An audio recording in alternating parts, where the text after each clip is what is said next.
যাবলৈ লৈছে আৰু আমি চিপছ কিনিব আহিছোঁ ব্লগিং কৰিব ভালকৈ নাজানো যি পাৰোঁ হেল্ল' এভৰিৱান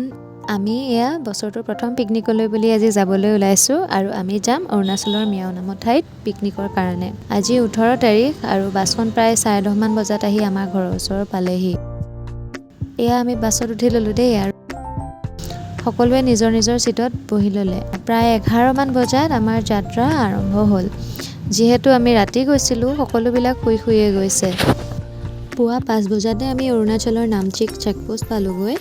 পাছ বনাবৰ কাৰণে তাত পাৰ পাৰ্চন 50 টকাকৈ লৈছে আৰু গাড়ীখনৰ বাবে 200 টকা লৈছে চেক গেটত নামচিক চেকপোষ্টৰ পৰা মিয়াও পিকনিক স্পটলৈ দূৰত্ব প্ৰায় 28 কিলোমিটাৰমান হ'ব আৰু সেই সময়ত বেছি আন্ধাৰ হৈ থকাৰ কাৰণে আমাক কোৱা হ'ল যে অলপ পোহৰ হ'লেহে পিকনিক প্লেচটোৰ ওচৰলৈ যাবলৈ সেইকাৰণে আমি অলপ সময় চেক গেটৰ ওচৰতে ৰৈ দিলোঁ প্ৰায় 5:45 মান বজাত আকৌ পিকনিক প্লেচটোৰ অভিমুখে আমি যাত্ৰা আৰম্ভ কৰিলোঁ আৰু ৰাতিপুৱাৰ সময়ছোৱাত বহুত বেছি ঠাণ্ডা আছিলে তেতিয়াও সূৰ্য উদয় হোৱাই নাছিলে আৰু এয়া চাওকচোন ইমান ধুনীয়া লাগিছে লগতে ইমানেই বতাহ বহুত ঠাণ্ডা লাগি গৈছিলে আমাৰ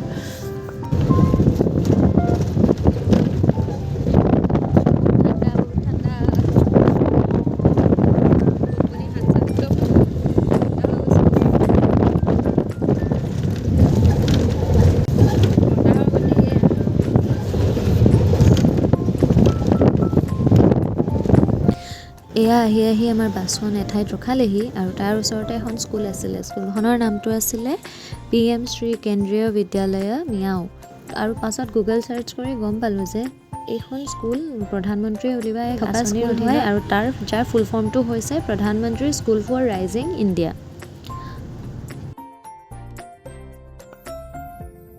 আৰু সেই স্কুলখনৰ কাষতে থকা ৰাস্তাটোৱেদি গৈ আমি আমাৰ পিকনিক স্পট পালোগৈ বাছখন ৰখাই থোৱা সন্মুখত থকা ৰাস্তাটোৱেদিও পিকনিক স্পটটোলৈ যাব পাৰি বুলি কোৱা শুনিছিলোঁ কিন্তু ৰাস্তাটো সৰু হোৱাৰ বাবে সেইফালেদি বাছখন যাব নোৱাৰিলে এইখন মিয়াওত থকা এখন ৰিজৰ্ট হয় যোনখন নদীখনৰ কাষতে আছিলে প্ৰথমতে আমি এইটো প্লেচত গৈ পালোঁগৈ কিন্তু সকলোৱে এই প্লেচটো ইমান পচন্দ কৰা নাছিলে কাৰণ ইয়াত পানীও কম আৰু আমি যোনটো প্লেচৰ ফটো চাই আহিছিলোঁ সেইটোতো এইটো নাছিলেই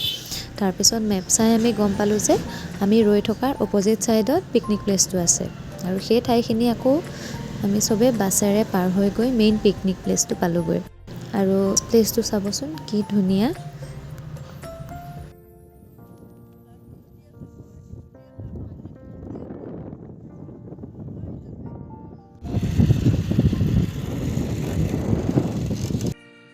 এয়া অলপ সময় ৰোৱাৰ পাছত সকলোৱে আমি ব্ৰেকফাষ্ট কৰাত লাগিলোঁ ব্ৰেকফাষ্টত আছিলে ব্ৰাউন ব্ৰেড চচ আৰু বইল ডিম ব্ৰেকফাষ্ট কৰি মেলি আমি নদীতে অলপ ফ্ৰেছ হৈ গা চা ধুই ল'লোঁ আৰু তাৰপিছতে এয়া কাপোৰ চেঞ্জ কৰি লৈ এয়া আৰু পৰিৱেশটো কি ধুনীয়া চাওকচোন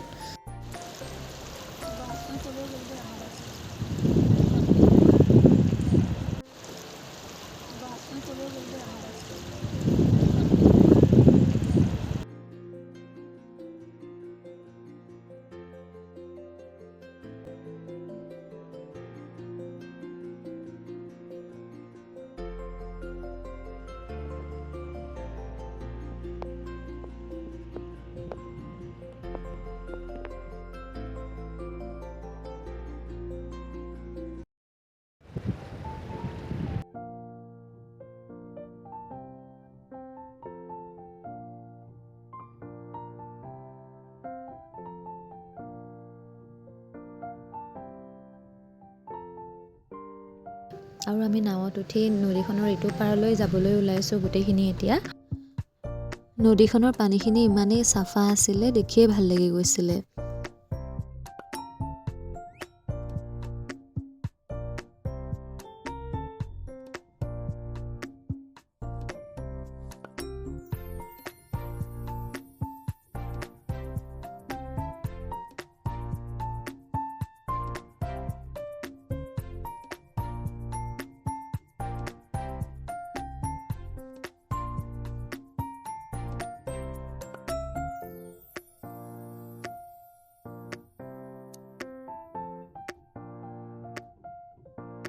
নদীখন পাৰ হৈ ইটো পাৰলৈ গৈ আমি সেইফালৰ পৰা বেলেগ এটা ভিউ দেখিলোঁ আৰু সঁচা ক'বলৈ গ'লে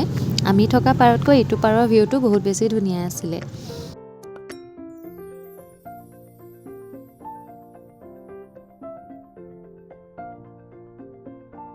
ক'ত বহি আছো ভৱিষ্যত নাৱত শ্বিলঙত মিয়াও মেও কি নাজানো মাও মিয়াও নামটো মিয়াও এই দোকানতে মিয়াও এয়া আমি আকৌ ইটো পাৰলৈ উভতি আহিছোঁ। নাৱত পাৰ হৈ যোৱাৰ কাৰণে অহা যোৱা মিলাই পাৰ পাৰ্চন 50 টকাকৈ আমাৰ ভাড়া ল'লে। প্ৰথমে 80 টকাকৈ ভাড়া লাগিব বুলি কৈছিল, কিন্তু দাদাহঁতে কথা পাতি মেলি 50 টকাত ফিক্স কৰি ল'লে।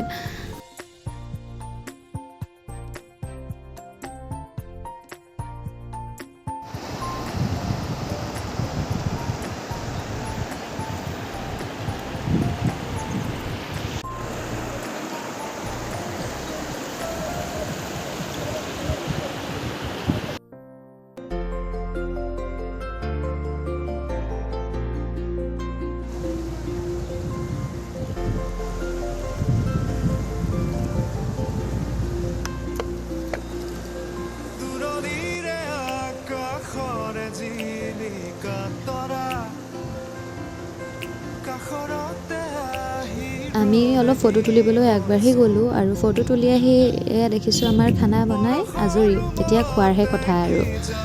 কিন্তু সকলোবিলাকে অলপ ইফাল সিফাল গৈছে ফটো তুলিবৰ কাৰণে, সেইকাৰণে সকলোৱে আহিলে আমাৰ খানাটো খোৱা হ'ব। আৰু ৰৈ থকা সময়খিনিতে ময়ো ভিডিঅ' কৰি ল'লোঁ।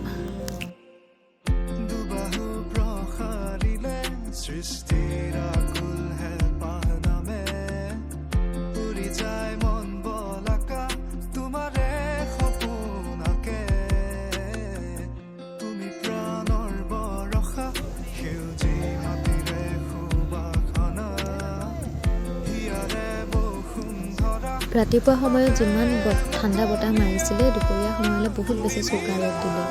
আৰু ৰ'দতে মানে খানা খোৱা মেলা ভিডিঅ' কৰাও নহ'লে।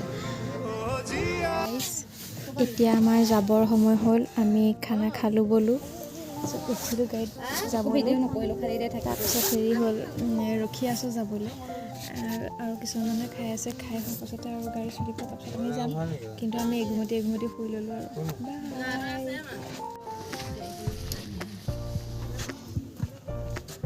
নোৱাৰিছোঁ আৰু আজি মোক চব ধৰি দিলোঁ, মেকআপ চেকআপ একো নাই। যাবহে লাগে, খানা চানাও ভিডিঅ' কৰিব নোৱাৰিলোঁ, ইমানেই ভাগৰ লাগিলে। ক্লান্ত আৰু ইটো পাৰে ইমান ধুনীয়া ধুনীয়া সৰু সৰু চাংঘৰবিলাক বনোৱা আছে চাওকচোন। খাই বৈ উঠি 4মান বজাত আমি আমাৰ উভতনি যাত্ৰা আৰম্ভ কৰিলোঁ আৰু সঁচাকৈ ঠাইখিনি বহুত ধুনীয়া আছিলে।